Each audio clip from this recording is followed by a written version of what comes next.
సంజామల మండలం మిక్కినేనిపల్లె గ్రామంలో నంద్యాల జిల్లా సగర సేవా సంఘం ఆధ్వర్యంలో లేబర్ కార్డుల దరఖాస్తు నమోదు ప్రక్రియను ప్రారంభించారు. గ్రామ పెద్దలు ఉప్పరి లక్ష్మయ్య, ఉప్పరి కుమారస్వామి ఆధ్వర్యంలో ఈ కార్యక్రమాన్ని నిర్వహించారు.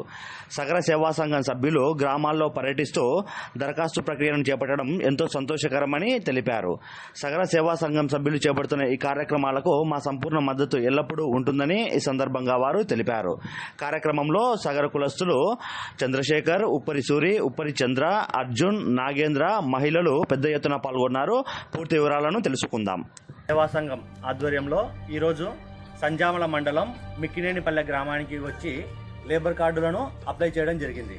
ముఖ్యంగా మేము ఇచ్చిన మాట ప్రకారం ప్రతి గ్రామానికి వెళ్ళి లేబర్ కార్డులను అప్లై చేస్తామని చెప్పాము. అదేవిధంగా ఈరోజు మిక్కినేనిపల్లె గ్రామానికి వచ్చి లేబర్ కార్డులను అప్లై చేయడం జరిగింది. 50 మంది గ్రామస్తులు లేబర్ కార్డులను అప్లై చేసుకోవడం మాకెంతో సంతోషకరంగా ఉంది. ఈ విధంగా ప్రతి గ్రామాన్ని తిరుగుతూ లేబర్ కార్డులను అప్లై చేస్తామని ఈ సందర్భంగా నంద్యాల జిల్లా సగర సేవా సంఘం తరఫున మరోమారు మీకు విన్నవించుకుంటున్నాను. త్వరలో బనగానపల్లె మరియు ఆత్మకూరు నియోజకవర్గాల్లో కూడా కలిసి ఈ లేబర్ కార్డులను అప్లై చేస్తామని ఈ సందర్భంగా తెలియజేస్తున్నాము. నంద్యాల జిల్లా సగర సేవా సంఘం వచ్చి ఉన్నారు. ఇక్కడ మాకు లేబర్ కార్డులు అందజేసి ఉన్నారు. అందరికీ అప్లై చేశారు.